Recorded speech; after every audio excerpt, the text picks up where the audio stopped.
Welcome to Grit, Grace, and Resilience, because apparently surviving plot twists, heartbreak, ADHD, a toxic first marriage, 42 identity crisis, and feeling like I have 37 kids, but really it's only 6, and 1,000 character building moments qualifies me to grab a mic and overshare on the internet. But for real, this has been a long time coming.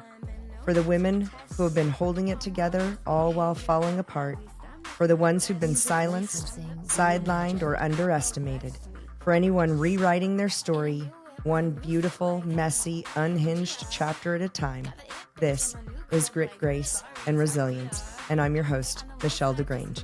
Welcome. Hi, and welcome to the very first episode of Grit, Grace, and Resilience. I am your host, Michelle DeGrange. And today, I'm not interviewing anyone, just me. I'm starting right here with my own story.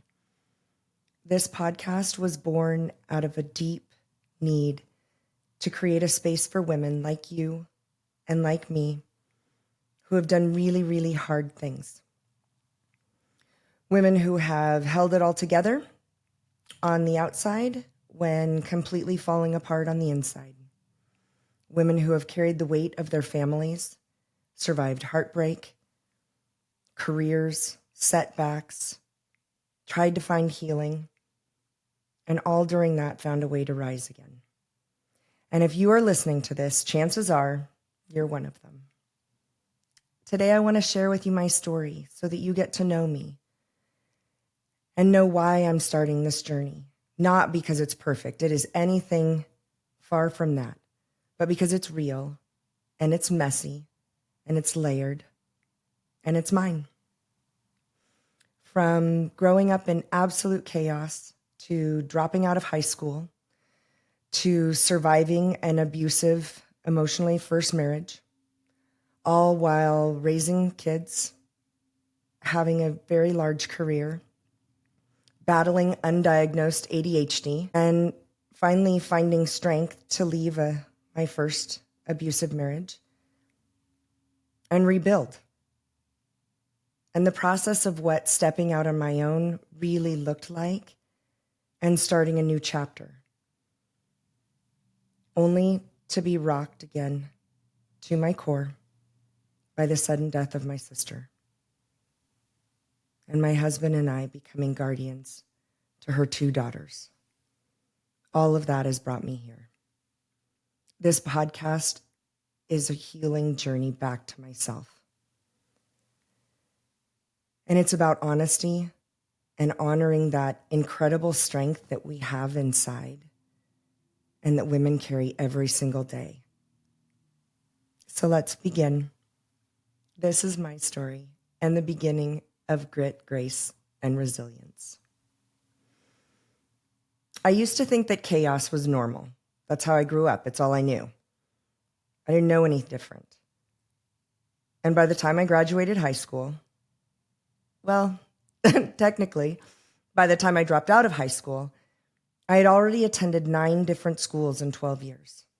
That was 9 different times that I had to start over. 9 different times that I had to figure out how to fit in and how to be liked and how to survive. I don't feel like any of us really liked high school. I wouldn't do it over again if you paid me $1 million. But it made me adaptable. And it made me so that you can drop me into any room and I can strike up a conversation. And it also made me really love people. I had to learn how to read people really fast. It also made me feel really deeply alone, like I never belonged anywhere. So in my youth, I became a chameleon and shape-shifted into what everybody else I thought they wanted me and needed me to be. And in that process, I lost track of who I was. And when I went to college, I wasn't diagnosed with ADHD, and it was an absolutely drowning experience. I had no idea why my brain worked differently and why I couldn't focus and why I would lose time and everything else, like my car keys. And I was always behind, no matter how hard I tried. I would have to study 3 times harder than everybody else to get the same crappy grade or lower. Teachers thought I was disruptive. I happen to talk a lot. And completely distracted. And to be honest with you, I started to believe them. And at 17, that's when I dropped out of high school. But I knew inside I was not ready to give up on myself. So I went and got my GED and got a nearly perfect score, completely shocking and unbeknownst to me. I enrolled in college having absolutely no idea what I was doing. But I knew that I was determined to rewrite the story that I felt like I had been given.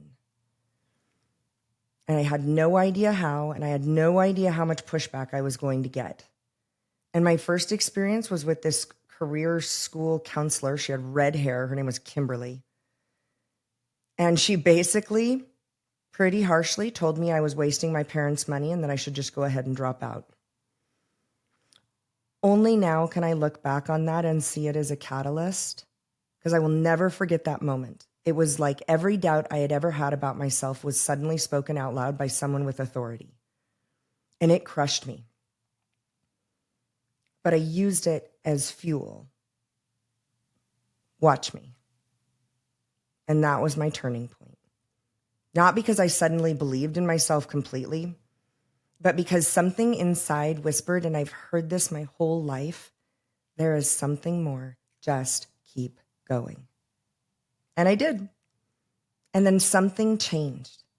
I was finally diagnosed with ADHD, and oh my Lanta, it was like the sky parted and the clouds opened up, and you could hear this like, ah, and all of a sudden I had clarity, and I could think, and I could focus. And I started realizing that I wasn't broken. I just hadn't been given the tools that I needed. And once I started to understand how my brain worked, I stopped hating myself for it. While I was building this new version of myself in college, I somehow did this while having a baby. And of course, typical me style, decided that I could have her on a weekend and go back to school on Monday. I have no idea how I entered down that delusional river. I had no idea what was coming, and I experienced postpartum depression that I didn't even understand or know what that was at 21 years old in such a way that it rocked my entire world. It was a perfect storm that nobody really saw what was going on. During that time, I was also in an extremely emotionally abusive, toxic marriage that lasted for nearly 20 years. And it's hard to explain if you've never been in that situation. It is hard to explain how a woman who in my career life can be so powerful and so feeling together most of the time and so inspired and so driven, how in my personal life I could downplay my needs, ignore my gut, learn to shrink. And it was like I lived 2 separate lives completely. We had multiple children. I was the sole breadwinner, always. I was climbing the corporate ladder, trying to balance motherhood, putting on a brave face every day. While privately, on the inside, I was absolutely drowning. I was living a Jerry Springer life, who on the outside looked like I was holding it all together. There's this thing that happens when you are in when you're a high-functioning person operating in the complete middle of dysfunction. I became a master of making it look easy, but behind the scenes, I was filled and riddled with anxiety and chaos, and I was absolutely exhausted. I was constantly overstimulated, and I overperformed always. It became my normal state just to stay afloat.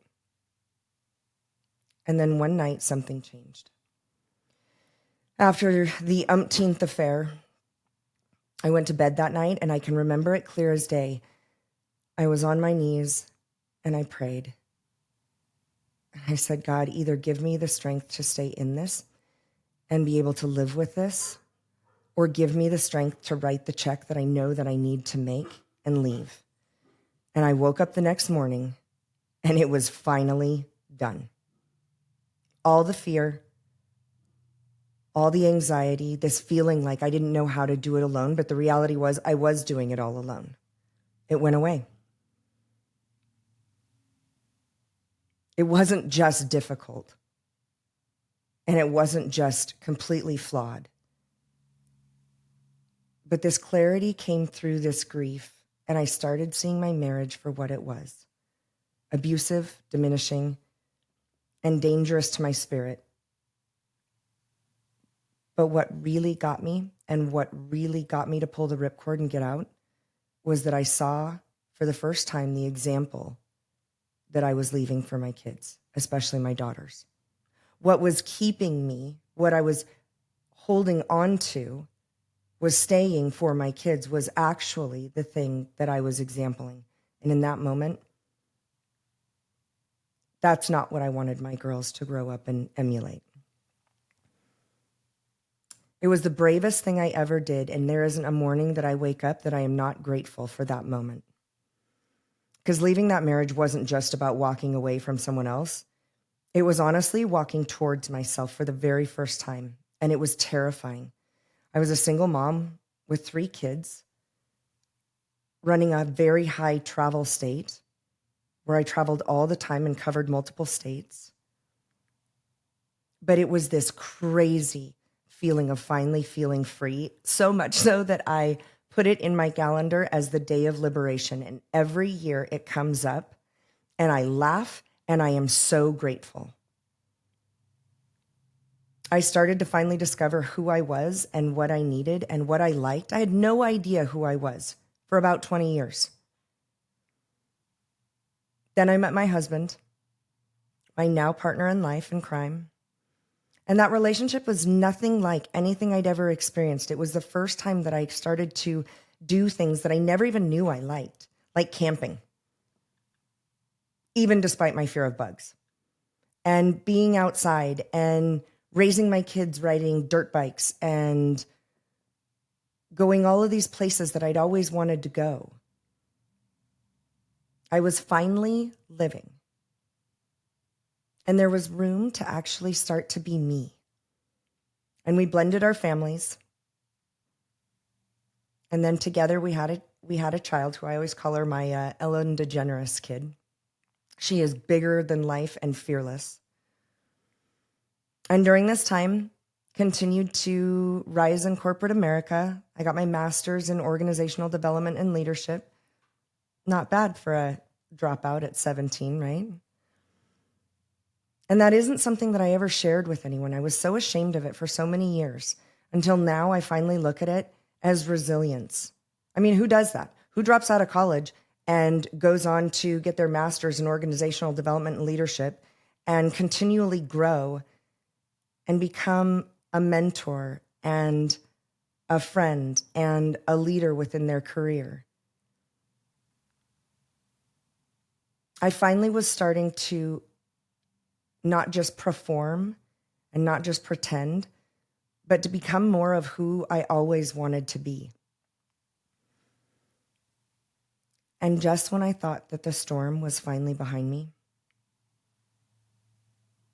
it literally felt like my whole world shattered and it broke me to my core.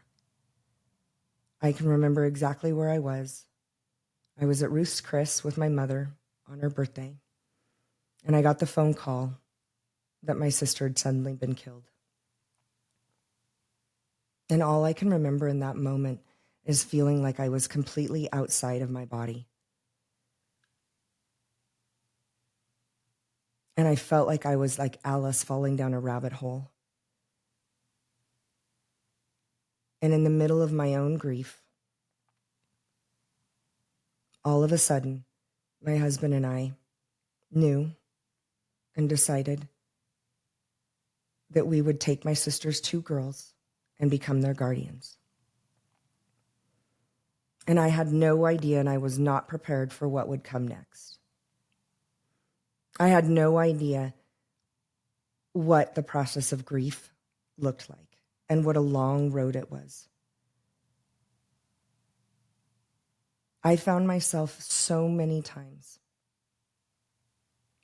isolated, inwardly retreating, waking up in the middle of the night crying, waking up in the morning sobbing out of a dead sleep. I had absolutely no idea how to do this. I had no idea what made me qualified to take these two beautiful little souls who had just lost not only their mother, but 5 years earlier lost their father, and how to raise them and how to meet them where they were at, how to parent autism. I had always parented neurodivergence because everyone in my household eats Adderall like a Pez dispenser because everybody's ADHD. But I had no idea how to manage the grief of two young girls. I had no idea how to manage this grief that came over me that I was completely unprepared for. And this is where the ugly, that the shame that we all keep inside that we don't know how to articulate.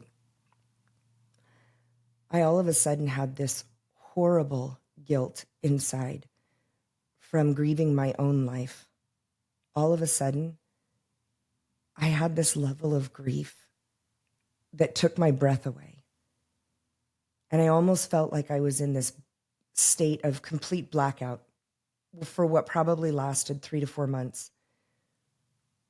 I started grieving my own life and this death of a life that I thought that I was getting ready to have. I was on the outward, upward, almost to, not kid freedom, but getting ready to be able to travel. London was 11. And at that time, my middle daughter was 16 going on 17, and our son was 18. And my oldest daughter was 27. And I could see this future of traveling and doing different things in my career. And I was so excited. And at this point where I actually, for the first time, felt really happy and really grounded and like I was coming into my own. And this literally came in and rocked my world like a storm. And I had this huge, deep sadness and level of grief and these thoughts that created such guilt inside me of grieving my own life and grieving this plan that I had with my kids and this life that I had with London, who was my 11-year-old, and the next 7 years of her life and I together. And I had such huge guilt around that because here are these two girls who have lost everything that they know, and they're picked up and moved into an entirely different life that is completely different than everything they've known. I was wildly different than my sister. We were completely polar opposites. So here they are dropped into this life of structure and organization and routine and pattern. And I had all of these insecurities of, who am I to be doing this? Who am I to be qualified to be raising these girls?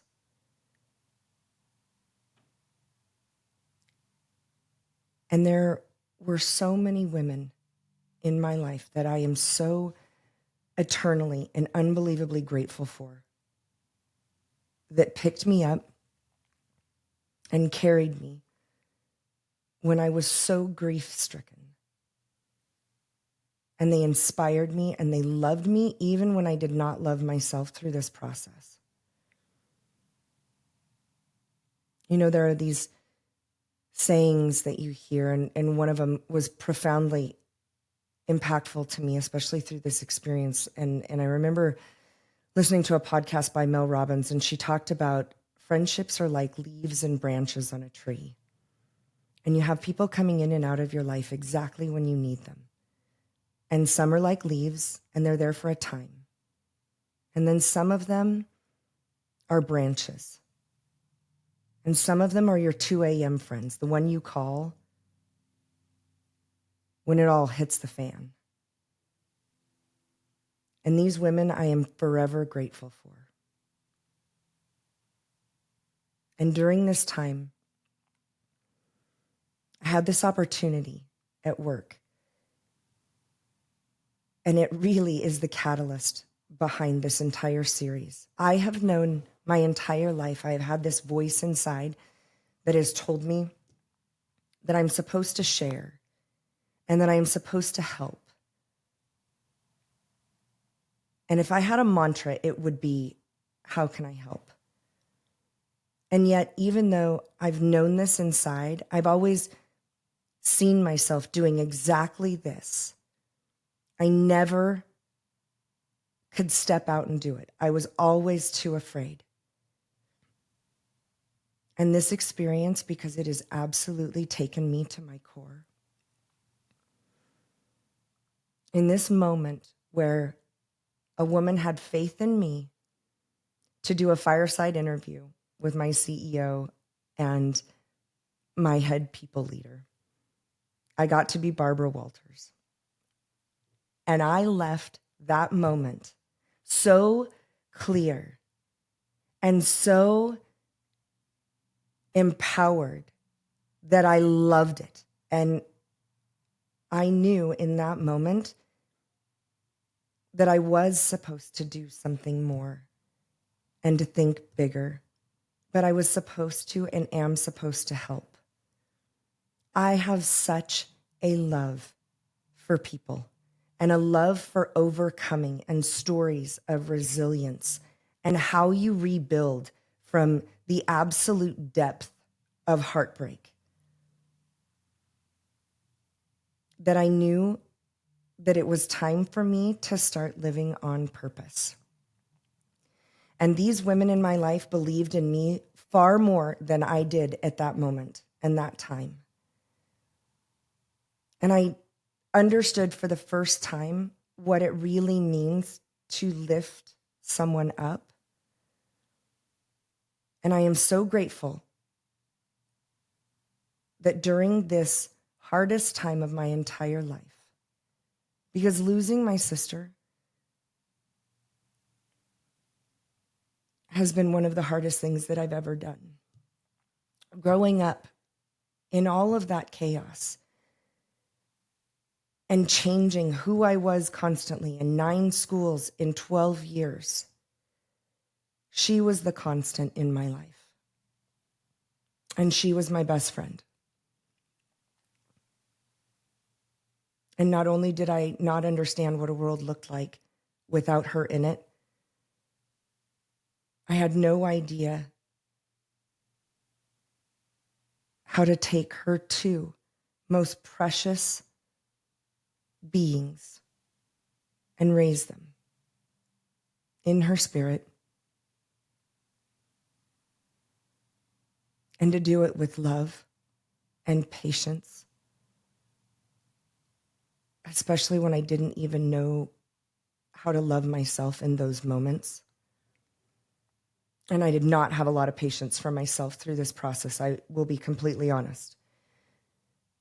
And I have learned so much through this process about what grief is and what it isn't, and how dark and how messy and how ugly it can be, and what a catalyst it can also be to grow. And that what comes out of such absolute pain can be the most beautiful things. So this podcast is born out of my growth process through what I would call fire.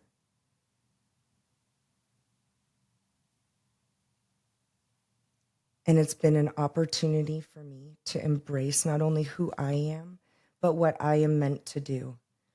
And I finally, for the first time in my life, know my purpose.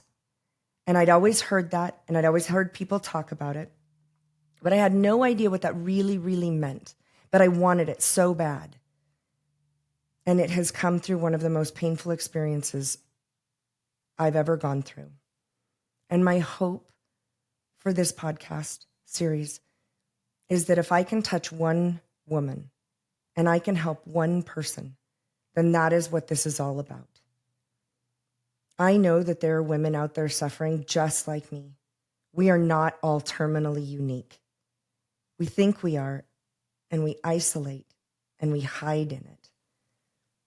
But the truth, they always say the truth is what sets us free. And the reality is that we all know deep inside, I have known my entire life that there is something that I was born to do and something that I was supposed to do, that it's a higher calling than just my career, than also just raising my kids, but something that I am supposed to do to give back. And I finally understand that this is it. So I hope that you join me on this journey. And I hope that you love what we're going to do here, because the plan is to have women share their stories of how they overcame and what they did and how hard it was and how they took one step after another and pulled themselves out. And I hope that their stories help inspire you. So that's my story. And this is just the beginning of it. It's messy and raw and at times completely unhinged. And it is full of pain, and it is also full of power. And I know I am not alone. Grit, Grace, and Resilience isn't just a podcast, but it is going to be a space for women who have weathered the storms and who keep going. Women who have lost themselves and picked up the pieces again and again, and who are still becoming. So every other week, I'll be sitting down with women that inspire me, and I hope that they inspire you, because we are going to talk about grief and growth and motherhood and identity, or complete lack of feeling like you have any. It's going to be about leadership and love and all that's in between. If this first episode touched you, if you saw yourself in any part of my story, I would love for you to do 3 things. Subscribe to the podcast so that you don't miss an episode. Follow at Grit, Grace, Resilience on Instagram and connect. And if there is a woman in your life that you know could use some empowerment, and that this story and these stories coming may resonate with, please share it with her. And please, if it touched you, review it. It helps us in the coming episodes, and it helps us to be ranked. This is our space, and it is our story, not just mine, but all of yours. And it's a reminder that in the hardest seasons, there are hope, and there is healing, and there is you rising again. I look forward to growing with you and sharing this. Stay tuned.